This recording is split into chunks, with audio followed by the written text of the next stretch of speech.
اس سے متعلق جو مسائل ہیں ان پر بھی بات ہوگی۔ تو سب سے پہلے یہ بات ذہن میں رکھیے کہ قبلہ رخ ہونا ضروری ہے۔ اگر کوئی ایسی جگہ ہے کہ جہاں قبلے کا معلوم نہیں ہو رہا تو کسی سے پوچھ لیں، اندازہ لگا لیں، اپنی طرف سے اس کو علمی اصطلاح میں کہتے ہیں تحری کرنا، یعنی غور و خوض کرنا، اور جو گمان غالب ہے، جو ذہن میں زیادہ غالب بات آئی ہے اس بات کو اختیار کر لینا، یہ قبلے کے تعین کے لیے ضروری ہے۔ دوسری بات یہ ہے کہ جو نگاہ ہے وہ قبلے والی جگہ پر ہونی چاہیے۔ ہمارے ہاں لوگ کیا کرتے ہیں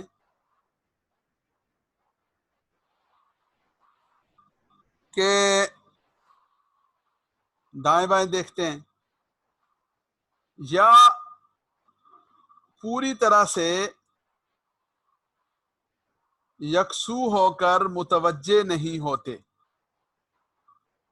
تیسری بات یہ یاد رکھیں کہ جو پاؤں کی انگلیاں ہیں ان کا رخ قبلے کی جانب ہونا چاہیے، پاؤں سیدھے ہونے چاہیے۔ اس بات کو سمجھانے کے لیے میں یہ کہا کرتا ہوں کہ جو پاؤں ہیں وہ ایچ شیپ میں ہونے چاہیے۔ ایچ شیپ میں، ایچ میں آپ نے دیکھا نا دو لائنیں ہوتی ہیں سیدھی، تو پاؤں ایچ شیپ میں سیدھے ہونے چاہیے، وی شیپ میں نہیں ہونے چاہیے۔ ہمارے ہاں بہت سارے لوگ نماز میں جب کھڑے ہوتے ہیں تو وی شیپ میں کھڑے ہوتے ہیں، پاؤں رکھتے ہیں۔ تو وی شیپ میں پاؤں نہیں رکھنے، ایچ شیپ میں یعنی سیدھے رکھنے ہیں، اور جو پاؤں ہیں ان دونوں پاؤں کے درمیان مناسب فاصلہ ہونا چاہیے۔ یہ جو مناسب فاصلہ ہے اس کی مقدار یہاں پر لکھی ہوئی ہے، لیکن یہ مقدار کوئی متعین نہیں ہے، یعنی اس کی پیمائش نہیں کی جا سکتی۔ ہر آدمی کا جسم، اس کے جسم کی جو بناوٹ ہے وہ مختلف ہوتی ہے۔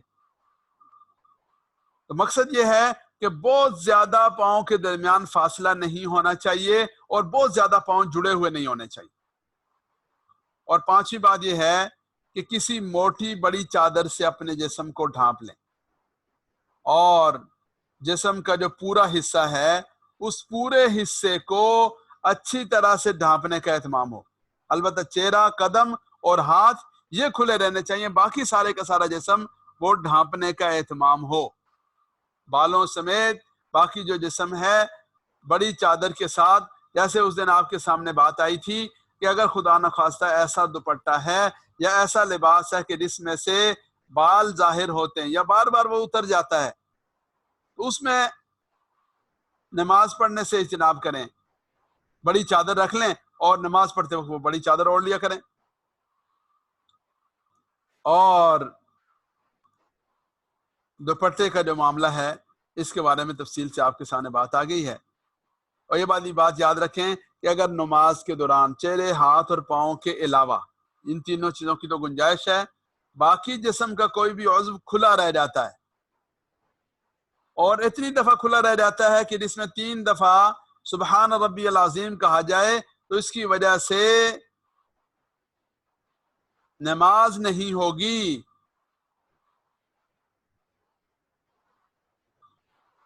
پورا جیسے پورا حصہ اگر رہ جائے خدا نخواستہ، ہاں اگر تھوڑا بہت رہ جائے تو پھر اس کی گنجائش ہے، گناہ ہوگا، اللہ تعالیٰ محفوظ فرمائے۔ اگلی بات ہے نیت کا معاملہ۔ تو ہمارے ہاں لوگوں نے نیت یاد کی ہوتی ہے، رٹی ہوئی ہوتی ہے۔ پشتو والے پشتو میں کرتے ہیں، پنجابی والے پنجابی میں کرتے ہیں، ہر ایک اپنے انداز سے نیت کرتا ہے۔ تو یہ بات یاد رکھیے کہ نیت زبان سے کرنا ضروری نہیں ہے، بلکہ نیت میں دل کے ارادے کا نام ہے۔ زبان سے جو کرتے ہیں اس دل کے ارادے کو پکا کرنے کے لیے کہہ لیں، یا اس کی تصدیق کے لیے کہہ لیں، یا اس کا استحضار کرنے کے لیے کہہ لیں، زیادہ سے زیادہ یہ ہم کہہ سکتے ہیں، ورنہ زبان سے نیت کرنا ضروری نہیں ہے۔ ایک آدمی نے زبان سے نیت کی ہی نہیں تو اس کی نماز بھی ہو جائے گی، اسے کہ اس نے ارادہ کیا، وہ اٹھا، اس نے وضو کیا، وضو کر کے آیا اور اسے پتا ہے کہ میں زور کی نماز پڑھنے لگا ہوں، تو بس یہ جو اس کا اٹھنا، آنا، زور کی نیت اور ارادہ کرنا، یہی کافی ہے۔ اور جو ہاتھ اٹھانے کا معاملہ ہے اس کو سمجھ لیں، اور یہ والی بات آپ کو مزید بھی آگے سمجھائیں گے، لیکن موٹا سا اصول سمجھ لیں کہ عورتوں اور مردوں کی نماز میں فرق کیا ہے۔ عورتوں اور مردوں کی نماز میں پردے کا فرق ہے۔ کیا مطلب؟ ایسا کوئی بھی عمل کہ جس عمل کے کرنے کی وجہ سے عورت کا جو شرم و حیا کا معاملہ ہے، پردے کا معاملہ ہے، وہ متاثر ہو، اس سے اجتناب کرنے کا حکم دیا گیا۔ جتنا عورت جو ہے وہ جھیپ کر، جتنا عورت جو ہے وہ دب کر، جتنا باوقار انداز سے محتاط ہو کر نماز پڑھے گی، اتنا زیادہ اللہ تعالیٰ اس کو انشاءاللہ العزیز اجر نصیب فرمائیں گے۔ اس لیے یہ جو ہمارے ہاں مرد حضرات کانوں تک ہاتھ اٹھاتے ہیں، عورتوں کے لیے یہ ہے کہ وہ اپنے ہاتھ دوپٹے کے اندر رکھیں گے، یعنی مطلب ہاتھ سے مراد ہے جو جیسے بازو وغیرہ، وہ اندر ہی رکھ کے اس کو پردے میں رکھنے کا اہتمام کریں گے اور کندھوں تک اٹھائیں گے بس، اور اس کے بعد جو ہے وہ اللہ اکبر کہیں گے اور ہاتھ جو ہے وہ سینے پر ہلکا بنا کر رکھیں گے اور ان کو صرف اوپر نیچے رکھنا ہے، مردوں کی طرح ناف پہ باندھنا نہیں ہے۔ یہ فرق ہے، ہاتھ اٹھانے میں فرق ہے اور یہاں یہ فرق ہے۔ اچھا جی، اس کے بعد سورج، یہ جو نماز پڑھنے کا طریقہ ہے، سبحانک اللہم پڑھیں گے، اعوذ باللہ پڑھیں گے، بسم اللہ پڑھیں گے، سورہ فاتحہ پڑھیں گے، اور اس کا بسم اللہ پڑھ کے جو بھی سورت ہے یا 3 آیات مبارکہ ہیں وہ پڑھیں گے۔ ہمارے ہاں لوگ سورہ فاتحہ سے پہلے بسم اللہ پڑھنے کا اہتمام پہلی رکعت میں تو کرتے ہیں، دوسری رکعتوں میں نہیں کرتے، تو کوشش یہ ہو کہ جب دوسری رکعتوں میں کھڑے ہوں تو بسم اللہ پڑھ لیں، اور اسی طرح سورت سے پہلے بسم اللہ پڑھنے کا اہتمام نہیں ہوتا تو بسم اللہ پڑھنے کی کوشش کریں، اس کا اہتمام کریں۔ خدا نخواستہ نہیں پڑھا، اس سے پہلے کسی نے بتایا نہیں تھا، مسئلہ معلوم نہیں تھا، نہیں پڑھا، کوئی بات نہیں ہے، اللہ تعالیٰ معاف فرما دیں گے انشاءاللہ۔ اگر امام کے پیچھے ہیں، یعنی اللہ تعالیٰ نے موقع دیا، حرم شریف میں ہیں، کسی اور جگہ ہیں، تو سبحانک اللہ تو پڑھیں گے، لیکن جو قرات ہے، یعنی جو امام صاحب پڑھتے ہیں، اس قرات میں امام صاحب کی قرات مقتدی کی قرات کے لیے کافی ہوتی ہے، ان کی اقتداء میں خاموشی رہیں گے۔ جی، نماز کے دوران اس بات کا اہتمام کریں کہ جسم کو حرکت نہ دیں، سکون سے کھڑی ہوں۔ یہ جو ہمارے ہاں لوگوں نے کر لیا کہ نماز شروع ہوتی ہے تو کبھی جسم کے کس حصے کو کھجانا شروع کر دیا، کبھی کیا کرنا شروع کر دیا، یہ نہیں کریں۔ اسی طرح نماز میں ٹیڑھا ہو کر کھڑا ہونا، یعنی ایک پاؤں پر زور ڈالنا اور دوسرے پاؤں کو چھوڑ دینا، یہ ٹھیک نہیں، اور اگر جمائی آنے لگے تو اس کو روکنے کی کوشش کریں۔ نگاہیں وہ کھڑے ہونے کی حالت میں سجدے کی جگہ پر رکھیں۔ جب رکوع میں جائیں تو اللہ اکبر کہیں، اور معمولی جھکیں گی خواتین، مردوں کی طرح اچھی طرح نہیں جھکیں گی، اور ہاتھ کی انگلیاں ملا کر رکھیں گی، کشادہ کر کے گھٹنا پکڑنا ضروری نہیں ہے، اور رکوع میں اتنی دیر کم از کم رکنا ضروری ہے جب سبحان ربی العظیم کہا جائے، اور رکوع کی حالت میں نظریں پاؤں کی طرف ہونی چاہیے اور دونوں پاؤں پر زور برابر ہونا چاہیے۔ تو دیکھیں یہاں پر بھی رکوع میں جو جھکنے کے معاملے میں کم جھکنے کا فرمایا گیا، جو رکوع میں ہاتھ کو صرف گھٹنوں پہ رکھنے کا فرمایا گیا، ان سب میں بھی بنیادی طور پر پردے اور عورت کی نزاکت اور اس کی فطرت کا لحاظ کیا گیا ہے، اس لیے اسے پیش نظر رکھیں، اور رکوع سے کھڑے ہوتے وقت پوری طرح تسلی سے کھڑے ہوں۔ یہ بعض خواتین، خاص طور پر بچیاں جو ہوتی ہیں چھوٹی، یہ لڑکیاں، وہ اس معاملے میں بے احتیاطی کرتی ہیں کہ ٹھونگے مار کھڑے ہوئے اور ایک دم ٹھونگ مار کے سجدے میں چلی گئی، تو یہ نہیں کرنا، بلکہ پوری طرح سے کھڑا ہونا ہے۔ تعدیل ارکان واجب ہے، اور اگر واجب چھوٹ گیا اور سجدہ سہو نہ کیا تو نماز نہیں ہوگی۔ اس لیے یہ جو قیام اور رکوع اور قوما کے بارے میں جو احکامات تھے وہ آپ کے سامنے عرض کر دیے۔ اب کسی نے کوئی سوال پوچھنا ہے اس سے متعلق، صرف جو اتنا حصہ بیان کیا اس سے متعلق اگر کسی نے کوئی سوال پوچھنا ہے تو وہ پوچھ سکتے ہیں۔ جی، جیسا کہ پہلے دن بھی عرض کر دیا گیا تھا کہ اہل سنت والجماعت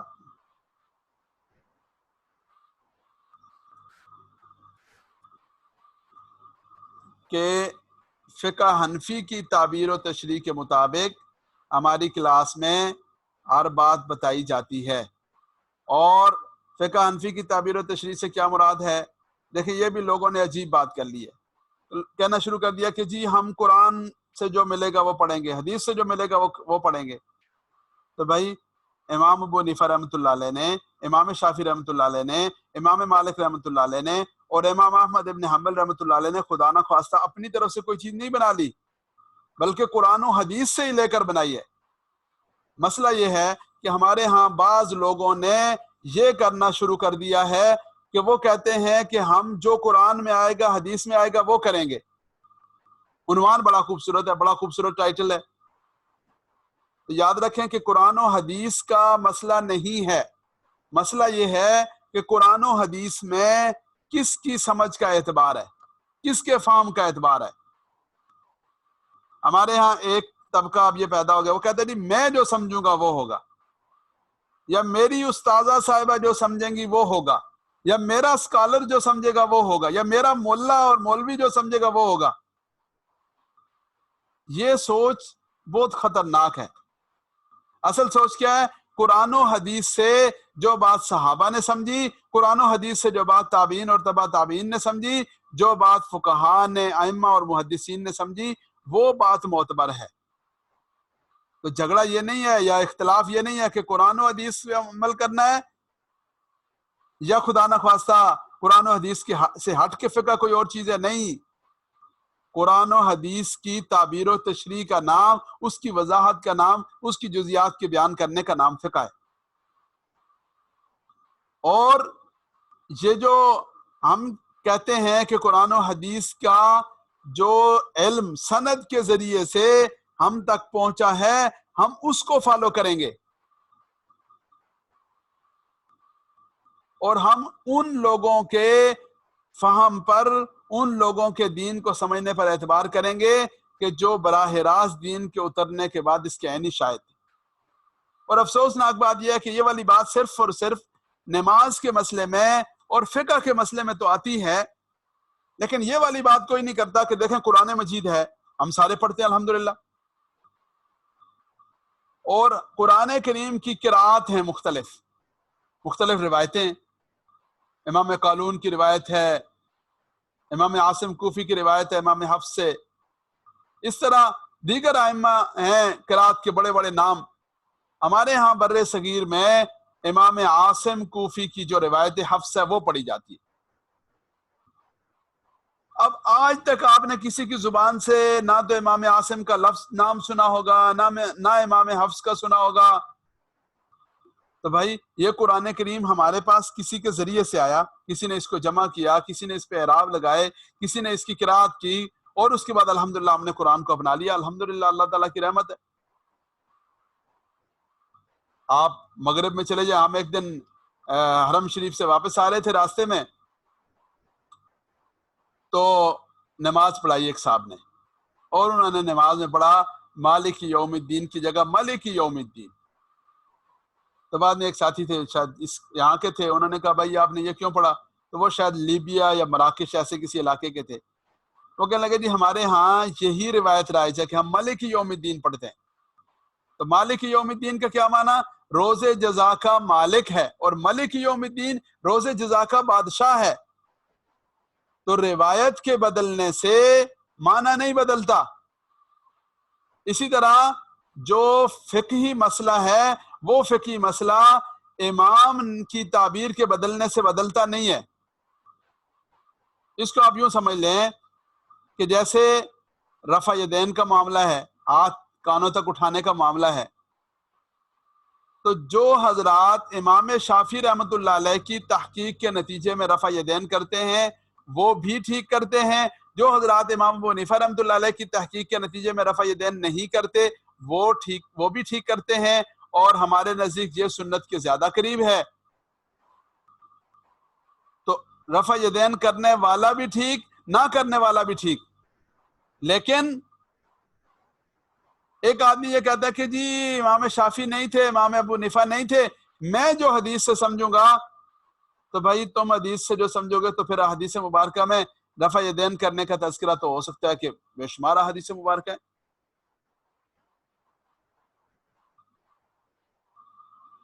کتنی جگہوں پر کریں گے؟ ایک جگہ پہ، 2 پہ، 3 پہ، 5 پہ، 20 پہ، کتنی جگہ پہ کریں گے؟ ہر ایک کے لیے مختلف حدیث مبارکہ موجود ہیں۔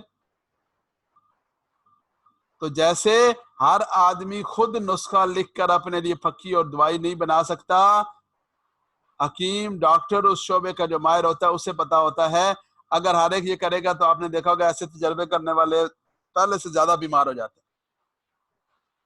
تو مسئلہ یہ ہو گیا کہ ہمارے ہاں کچھ لوگوں نے یہ کہہ دیا کہ ہم تو جی اہل قرآن ہے، صرف قرآن کو مانیں گے، حدیث کو نہیں مانیں گے، الیاذ باللہ۔ کچھ نے کہہ دیا جی ہم تو حدیث کے مطابق چلیں گے۔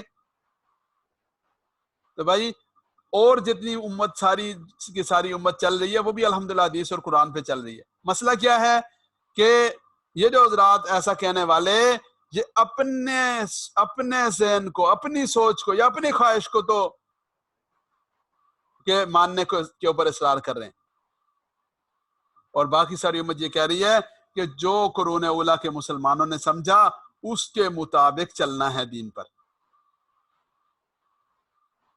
یہ جو بنیادی مسئلہ ہے، اس مسئلے کی وجہ سے اکثر خواتین کنفیوز رہتی ہیں۔ تو ہم کہتے ہیں کہ جو بہنیں ایسے گھرانوں میں پیدا ہوئی پلی بڑی، ایسے علاقوں میں پلی بڑی کہ جہاں پر امام شافعی رحمۃ اللہ علیہ کے جو فقہ ہے اس پر عمل ہو رہا ہے، تو الحمدللہ وہ امام شافعی رحمۃ اللہ علیہ کے فقہ پہ عمل کریں۔ جو امام ابو حنیفہ رحمۃ اللہ علیہ والے ماحول میں، اس دور میں، اس طرح کے علاقوں میں جن کی پرورش ہوئی وہ اس کے مطابق کریں، اور ہر روز ایک ایک چیز کی وجہ سے جا کر تو اپنے آپ کو شک و شبے اور تردد میں نہ ڈالیں۔ اگر ایسا کریں گے تو پھر دین پر چلنا بڑا مشکل ہو جائے گا، پھر دین کے بجائے اپنی خواہش پر چلنا ہم شروع کر دیں گے۔ اس لیے یاد رکھیں کہ دین پر چلنا ہے لیکن اس ترتیب کے مطابق چلنا ہے جیسے صحابہ کرام، تابعین، فقہاء کرام، محدثین، تبع تابعین اور امت کے اسلاف اور قرون اولیٰ کے لوگ جس ترتیب کے مطابق چلتے رہے۔ جی اب کسی کا کوئی سوال ہو تو وہ پوچھ سکتے ہیں۔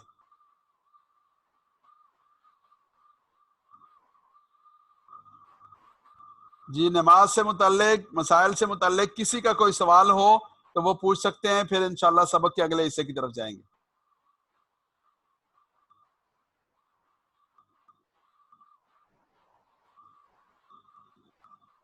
جی ہم سبق کا اگلا حصہ پڑھ لیتے ہیں، پھر سوالات آخر میں لیں گے انشاءاللہ العزیز۔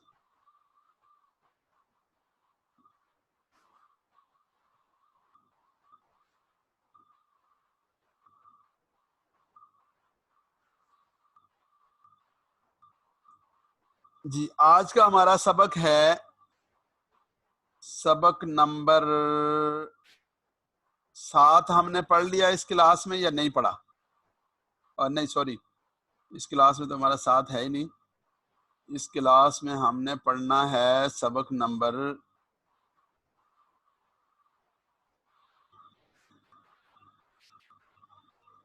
18۔ جی جزاک اللہ جی، سبق نمبر 18 ہم پڑھیں گے۔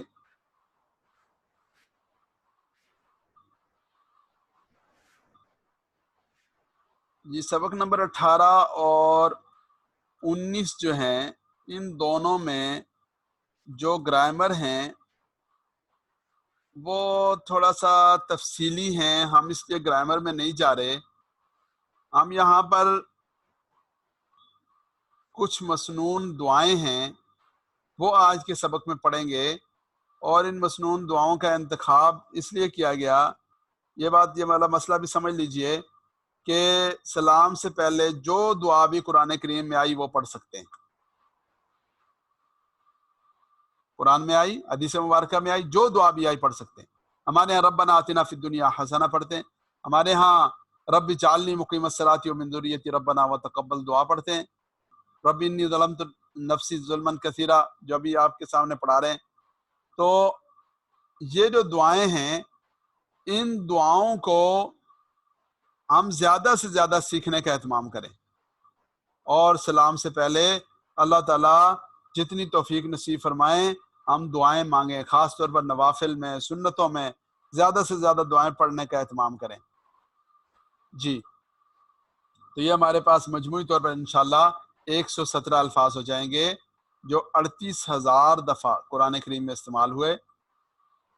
یہ دعا ہے رسول اللہ صلی اللہ علیہ وسلم نے سیدنا ابو بکر صدیق رضی اللہ تعالیٰ عنہ کو سکھائی۔ اس دن ایک آپ کو دعا پڑھائی تھی جو نماز کے بعد کی دعا ہے، اور وہ دعا اللہ کے حبیب صلی اللہ علیہ وسلم نے حضرت معاذ رضی اللہ تعالیٰ عنہ کو سکھائی۔ اللہم انی ظلمت نفسی، اللہم اے اللہ، انی بے شک میں، تو یہ انہو، انہم، انکا، انکم، انی، اننا، انہا، بے شک میں، ظلمت میں نے ظلم کیا، تو یہ ماضی میں ظلم ظلمو، ظلمت ظلمتم، ظلمت ظلمنا، یہ سارا چارٹ سامنے رکھنا ہے جب قرآن کریم کی تلاوت کریں گے، اور اس کو اس کے ساتھ ملانا ہے تو خود بخود بات واضح ہو جائے گی۔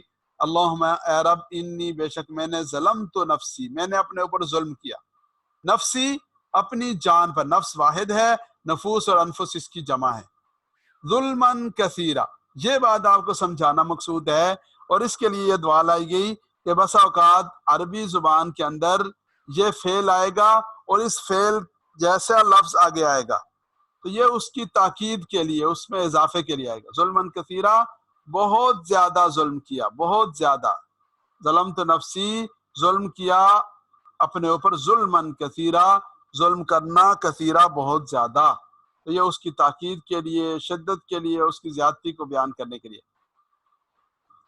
اس کا فرمایا ولا یغفر الذنوب الا انت، اور گناہوں کو معاف نہیں فرما سکتا، کوئی نہیں بخش سکتا الذنوب گناہوں کو مگر تو ہی، ولا اور لا نہیں، یغفر بخش سکتا، یغفر یہ مضارع ہے، یغفر بخشنا، بخش سکنا، تو وہ بخشتا ہے، یہ اغفر ہے امر، اغفرو یہ امر ہے، رب اغفر ورحم وتجاوز عما تعلم انک انت العزیز الاکرم، مغفور یہ مفعول کا صیغہ ہے، الذنوب ذنب کی جمع ہے، الا انت سوائے آپ کے، یعنی صرف آپ ہی بخش سکتے ہیں اور کسی کا کام نہیں ہے۔ فاغفر لی، میری مغفرت فرما دیجئے، دیکھیں یہ پھر وہ آیا مغفرتن، فاغفر لی یہ اغفر کا لفظ ہے، اور مغفرتن دوبارہ آیا، جیسے رب انی ظلمت نفسی ظلمن تھا ایسے مغفرتن آ گیا، فاغفر لی پس معاف کر دیجئے مجھے، مغفرتن من عندک اپنی طرف سے خاص بخشش، ورحمنی اور میرے پر رحم فرما دے، یہ اغفر لی امر ہے، مغفرتن یہ مصدر ہے۔ تو جی اس دعا کے انتخاب میں یہ والی بات بھی سمجھانا مقصود ہے کہ جیسے ظلمت نفسی ظلمن آیا اور فاغفر لی مغفرتن آیا، یہ ہوتا ہے مصدر۔ مصدر کا کیا مطلب ہے؟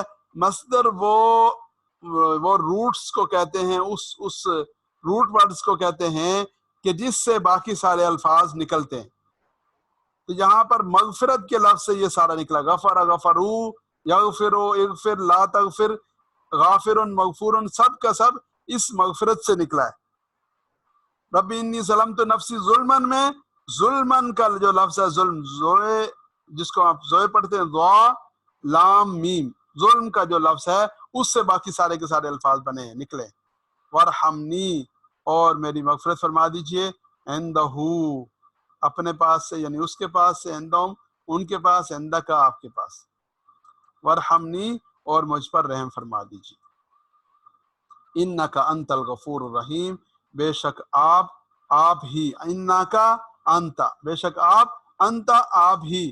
تو یہ والی بات بھی یہاں نوٹ کر لیجئے کہ جب کبھی بھی ضمیر آئے اور اس کے بعد وہ ظاہر ہو کر الگ سے دوبارہ آئے، انکا کا معنی بھی آپ اور انتا کا معنی بھی آپ ہے، اس کا معنی بے شک آپ ہی تاکید کے لیے اور خاص کرنے کے لیے آتا ہے. الغفور بخشنے والے ہیں، الرحیم اور رحم کرنے والے ہیں.